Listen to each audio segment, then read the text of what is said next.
Mateus capítulo 5. Livro de Mateus, capítulo 5.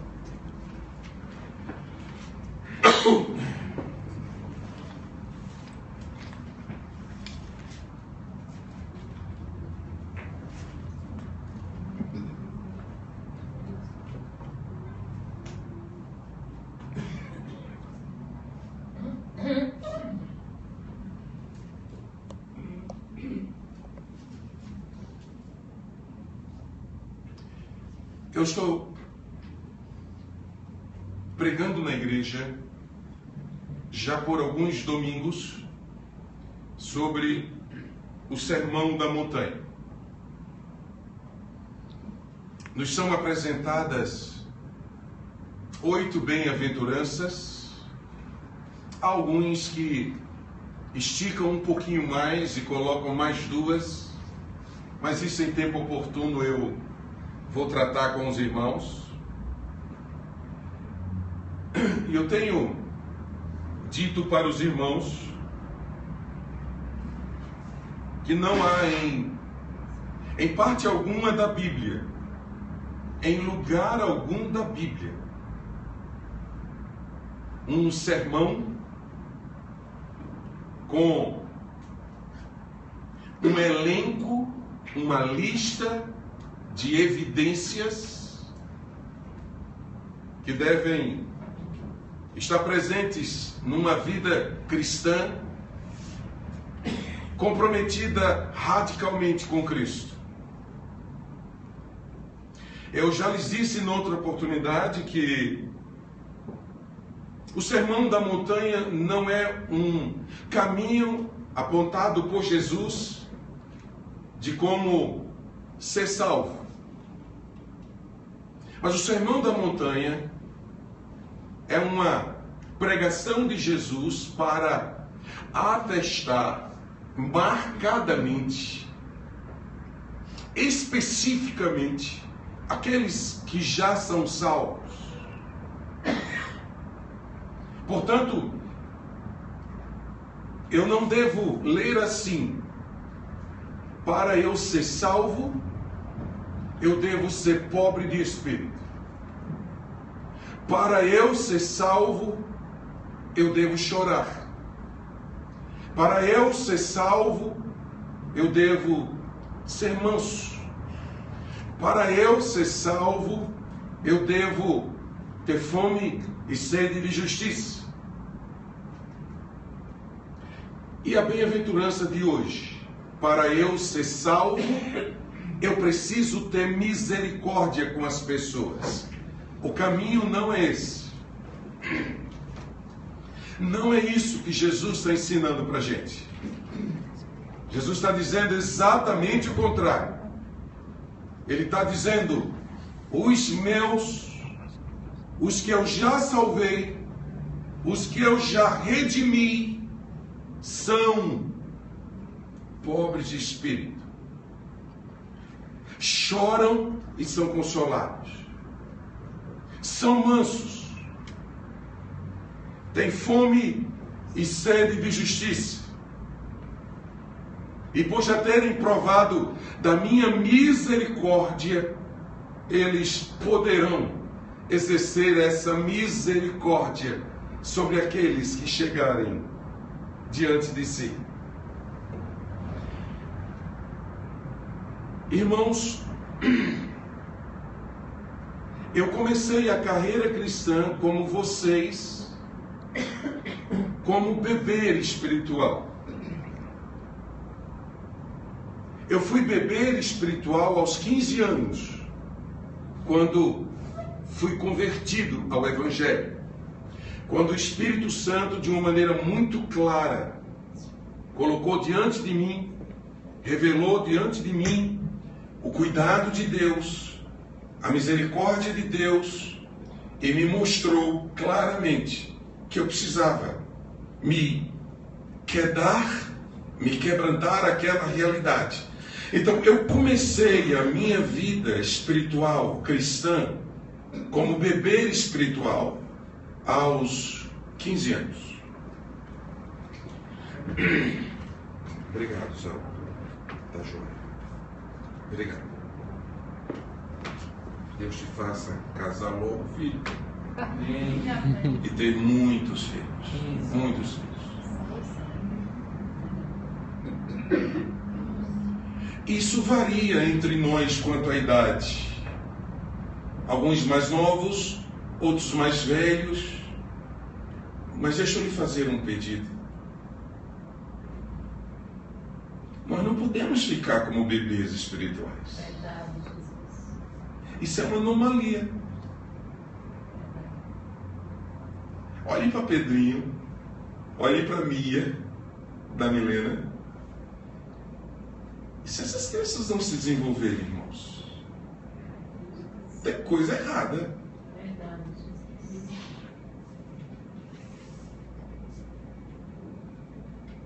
Tem coisa errada. Bom, os nossos bebês dependem da mãe para serem nutridos. Dependem de alguém para serem nutridos. A mesma analogia. Para eu e você nos desenvolvermos, assim como um bebê precisa de um nutritivo alimento, eu e você também precisamos de um nutritivo alimento. Senão, não vamos nos desenvolver espiritualmente. Vamos ficar nanicos, tímidos, anêmicos. E para o nosso desenvolvimento espiritual, nós temos a palavra de Deus. É bem certo que Deus coloca na vida da gente pastores que cuidem de nós e que nos ajudem nessa caminhada a clarear algum sentido da palavra, a compreender segredos que a própria palavra revela para nós. E aí os pastores são esses facilitadores, são esses vigilantes, são esses que nos ajudam nessa caminhada. Cuidado! Mas eles não estão dizendo para nós: você está livre, você não precisa fazer nada, eu vou desenvolver você por mim mesmo. Não. Porque vai chegar uma hora que Pedrinho e Milena vão ter que por si só se nutrirem para continuarem se desenvolvendo. Isso aconteceu com Esaú. Isso aconteceu comigo. Isso aconteceu com cada um de nós. Rompemos a nossa dependência de nossa mãe e partimos para comermos nós próprios o alimento para nos desenvolvermos. Por que eu estou fazendo essa metáfora? Para dizer a você que a nossa vocação natural é nos desenvolvermos espiritualmente.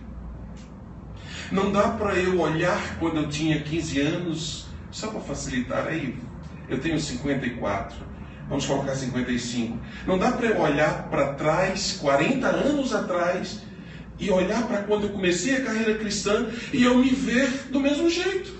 Verdade. Orando da mesma forma, lendo a Bíblia da mesma forma, me envolvendo com a igreja da mesma forma. Não dá. Eu não terei me desenvolvido. Em 40 anos de caminhada cristã, eu tenho que estar orando com muito mais profundidade. Eu tenho que ter conhecimento da Bíblia muito mais. Eu tenho que estar apaixonado pelo povo de Deus e preferir estar entre eles a estar em qualquer outro lugar. Eu tenho que priorizar os dons que Deus me deu. Eu tenho que priorizar as visões espirituais que Deus tem proporcionado a mim especificamente para que eu implemente no rebanho. Eu tenho que estar me desenvolvendo. É o que Jesus está querendo dizer a esses discípulos. Vocês precisam manifestar evidências de que são crentes, de que são salvos. E aí Jesus fala de algumas evidências.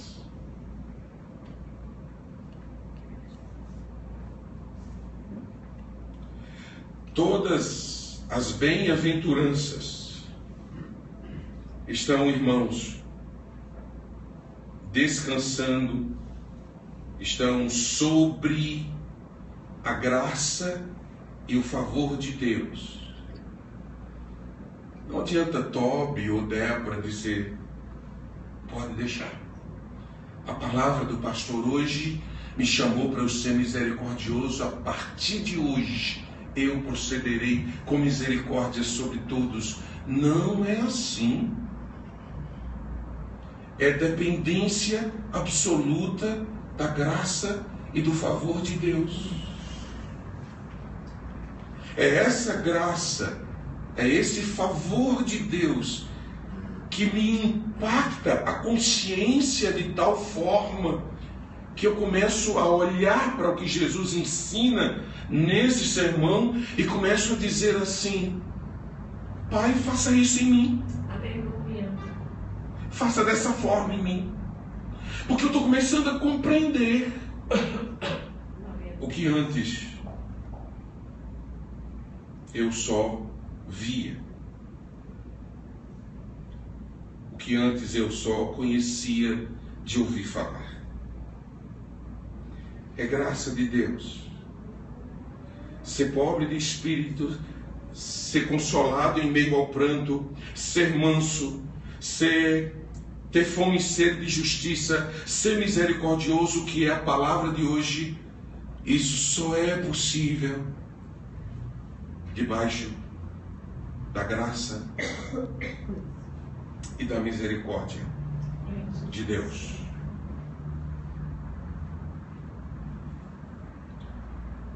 Vamos ler o verso 7 de Mateus 5. Bem-aventurados os misericordiosos, pois obterão misericórdia. Bem-aventurados os misericordiosos, pois obterão misericórdia. Cuidado para quando você ler isto, noutra versão, bem-aventurados os misericordiosos, porque alcançarão misericórdia, você de repente se deixar convencer de que o modo de conquistar amigos e influenciar pessoas é sendo amáveis com elas, e elas, em retribuição, também serão amáveis com você. Não é isso que o texto está querendo ensinar. O texto não está nos chamando para sermos bajuladores em nossos relacionamentos. O texto está nos chamando para sermos misericordiosos, como Deus foi misericordioso comigo e com você. É para isso que o texto está nos chamando, nos animando e nos encorajando a partir de agora. Ser misericordioso é ter um interesse amoroso. Não é um interesse interesseiro.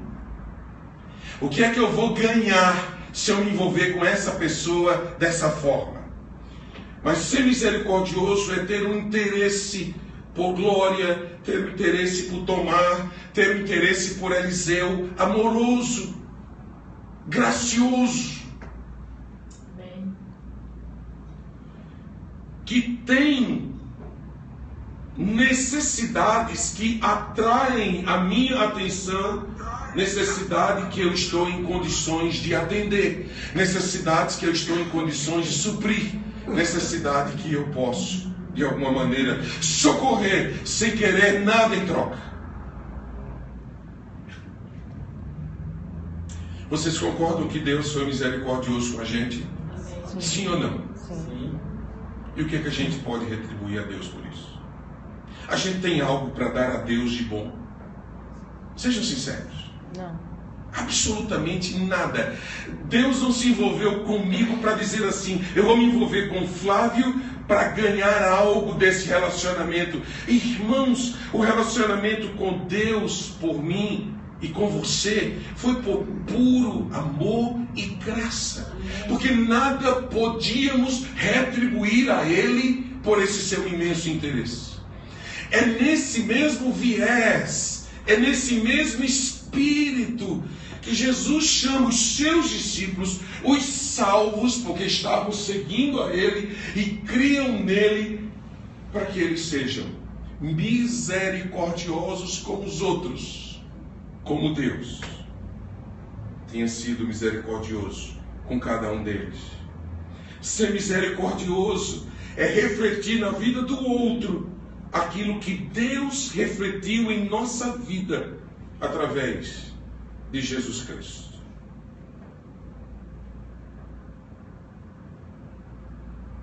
Hoje eu quero falar somente sobre quem são essas pessoas bem-aventuradas, chamadas de misericordiosas. Bem-aventurados os misericordiosos, porque eles alcançarão misericórdia ou obterão misericórdia. Quem são essas pessoas? No outro domingo eu vou falar sobre qual é essa virtude com profundidade, como é que essa questão da misericórdia pode se refletir em nossos relacionamentos aqui, na família e fora daqui. E vou terminar esse sermão falando qual é o benefício especial para aqueles que são bem-aventurados. Porque o texto dá uma promessa, ele diz: os misericordiosos obterão misericórdia. Então, há um benefício, há uma bênção em ser misericordioso. Mas esse é para um sermão um pouco mais na frente.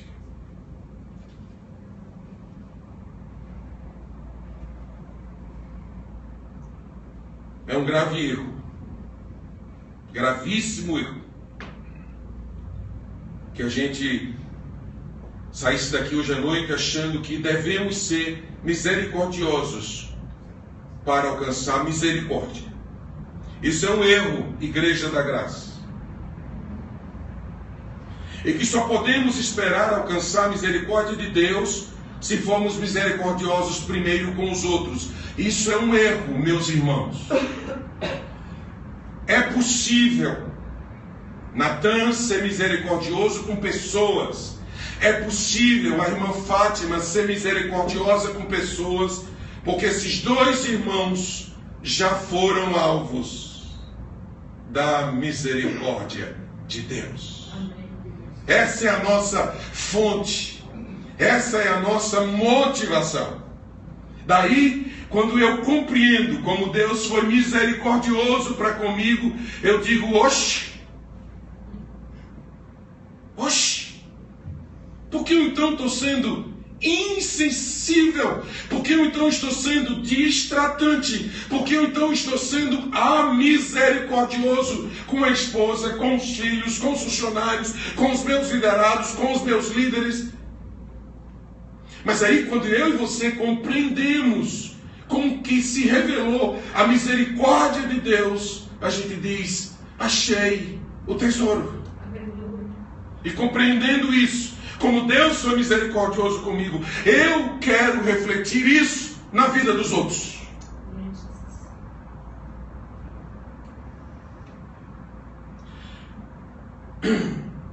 Graça de Deus significa que Deus dá a Luana, dá a Toby coisas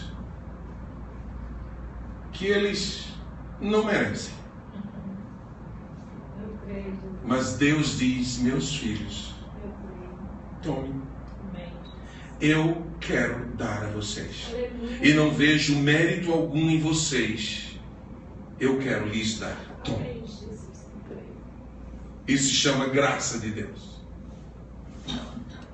Misericórdia de Deus significa: Raimundo, Flávio, vocês são pecadores e merecem o inferno. Porque toda alma que pecar, essa deve morrer. Mas eu não vou dar a vocês o que vocês merecem. Isso é misericórdia. Misericórdia é a combinação de duas palavras muito interessantes. Misero e cordia. Então, misericordia.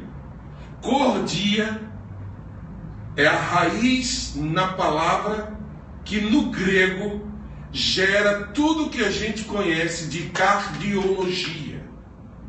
Cordia origina tudo que tem a ver com o coração. Daí uma forma amorosa da gente entender misericórdia é Deus colocou o coração dele, aleluia, na minha miséria. Amém, Jesus. Deus colocou o coração dele na minha desgraça. Deus colocou o coração dele na minha perdição. Deus, que não precisava se importar comigo, porque Ele é e sempre será Deus, decidiu me amar de tal forma, com tamanha intensidade, que não me imputou o que eu merecia. Misericórdia. E me dá o que eu não mereço. Graça, graça, e mais graça, e mais graça. Então é tudo sob a graça. Estamos debaixo da graça. Se alguma virtude em nós, é o favor de Deus. Me dê só 15 segundos, porque eu tenho ouvido falar muito de graça hoje em dia. E às vezes pregadores falam, bons livros já foram vendidos sobre graça. Cuidado para não tornar a graça divinizada e se esquecer o autor da graça. A graça de Deus, a graça de Deus, a graça de Deus. Eu quero é Deus.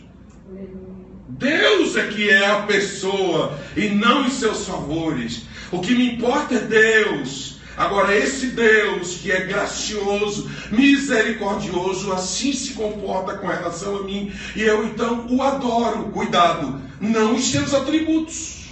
Estão me entendendo? Eu o venero, não as suas qualidades. Eu exalto Ele como pessoa que é amoroso, misericordioso, gracioso, bondoso, longânimo, tolerante, paciente, assaz benigno. Esse é Deus. Eu então o louvo. Mas eu não louvo e nem adoro a graça dele. Eu não louvo e nem adoro a bênção que ele me dá. Eu louvo e adoro Ele. Ele. Ele. Ele é que faz a diferença. Não os presentes. Não as dádivas. É Ele.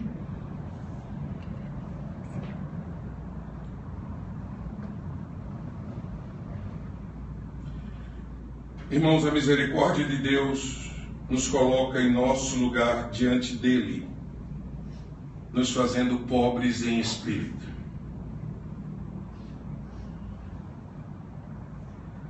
A misericórdia de Deus diz assim, Dona Flávia,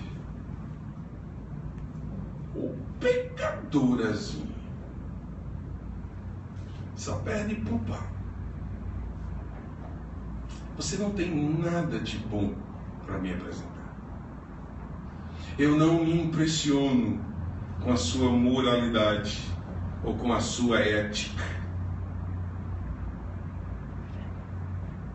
Mas a minha misericórdia sobre sua vida te convence de que você é pobre e que precisa de mim. Daí Davi vai dizer assim, sou pobre e necessitado, mas o Senhor cuida de mim.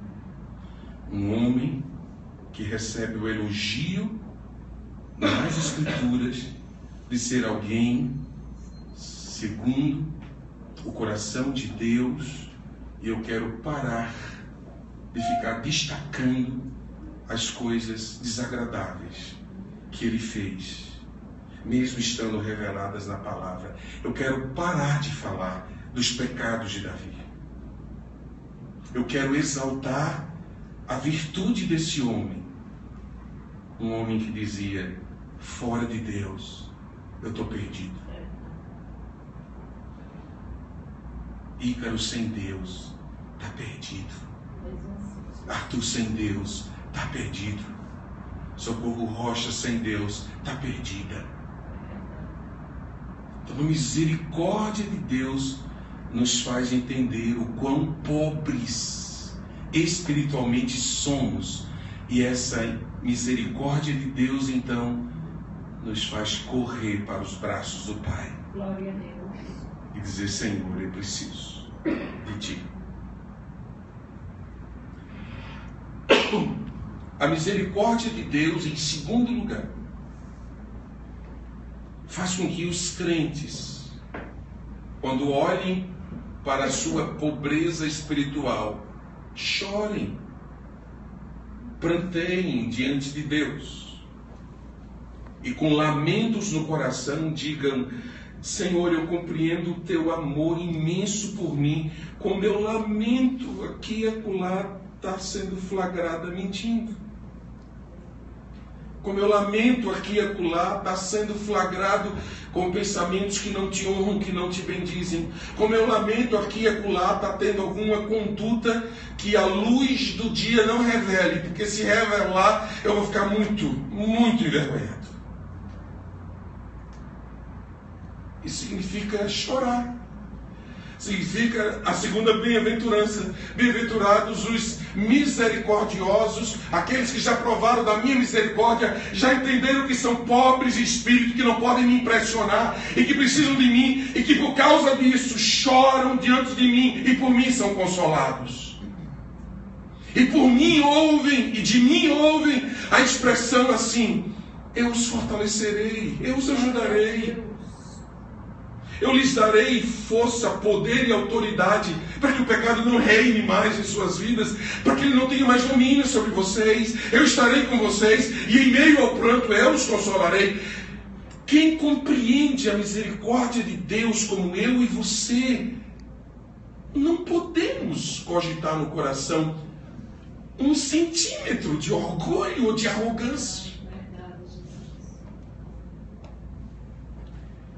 Porque por melhor que façamos alguma coisa, a nossa justiça não impressiona Deus. Glória a Deus. Precisamos de Deus. Aqueles discípulos, por causa da misericórdia de Deus, também já haviam alcançado a graça da mansidão e se tornaram amáveis, humildes, contentes, separados do mundo no mundo.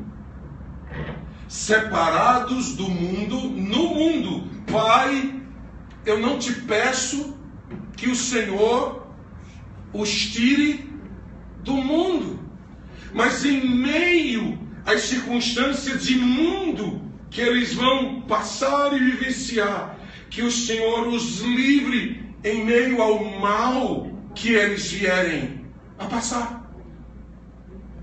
Aqueles homens foram chamados à mansidão, foram chamados a ser submissos à vontade do Senhor e prontos para esquecer a ofensa dos outros, sendo capazes de orar: perdoai as nossas dívidas, assim como nós perdoamos a nossos devedores. Só quem já provou da misericórdia de Deus faz essa oração. Quem ainda não provou da misericórdia de Deus, ou ainda na carreira cristã não chegou nesse estágio de compreender a misericórdia de Deus com tamanha nitidez, só quem ainda vive isso cultiva no coração mágoas e ressentimentos de males que outros lhe fizeram. Você entende, Samuca? Mas quando Samuca, quando Glória, quando a Poliana, quando Arthur Medeiros, quando a Adélia compreende com nitidez a misericórdia de Deus, eu digo: Senhor, eu sei o quanto o Senhor me perdoou e me amou. Eu não tenho autoridade, eu não tenho a cara de pau de cultivar no coração nenhum tipo de revanchismo ou de reserva, nenhum tipo de conduta contra aqueles que me ofenderam e me ofenderam mesmo. Ninguém está dizendo que não lhe ofenderam, não. Lhe ofenderam mesmo. E eu acredito em você. Mas eu e você éramos ofensores de Deus. E a misericórdia de Deus apagou a nossa culpa. A misericórdia de Deus agora fez com que eu compareça perante Ele e Ele olhe para mim e diga: não culpado. Glória a Deus. No guilt. Glória a Deus. Não culpado. Sim, eu? Sim, agora não culpado. Por causa da misericórdia do meu Filho Jesus sobre a vida de vocês. Amém.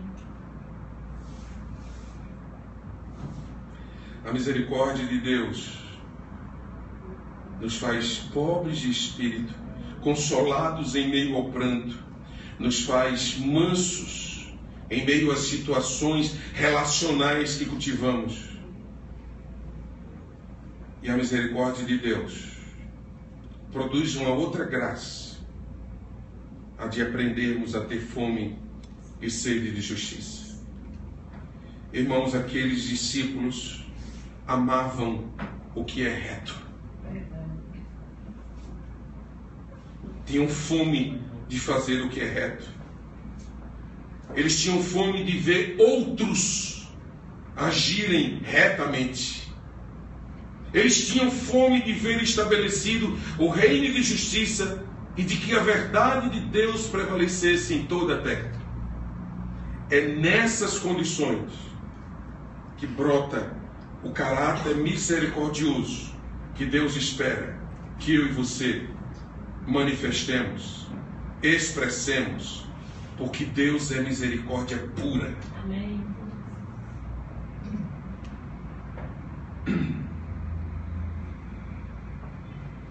Aqueles irmãos, como nós, não eram misericordiosos, porque tiveram por natureza um coração cheio de ternura.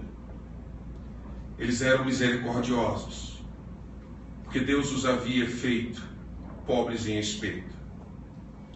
Eles não eram misericordiosos, porque tiveram pais generosos, mas eram misericordiosos, porque eles mesmos choraram e receberam consolação do Pai de toda misericórdia. Eles não eram misericordiosos porque buscaram a estima de seus semelhantes, mas porque eles mesmos eram mansos e humildes e estavam herdando a terra e desejavam que outros pudessem desfrutar como eles dessa bem-aventurança do céu. Eles eram alegremente misericordiosos, porque haviam tido fome e sede de justiça e foram saciados.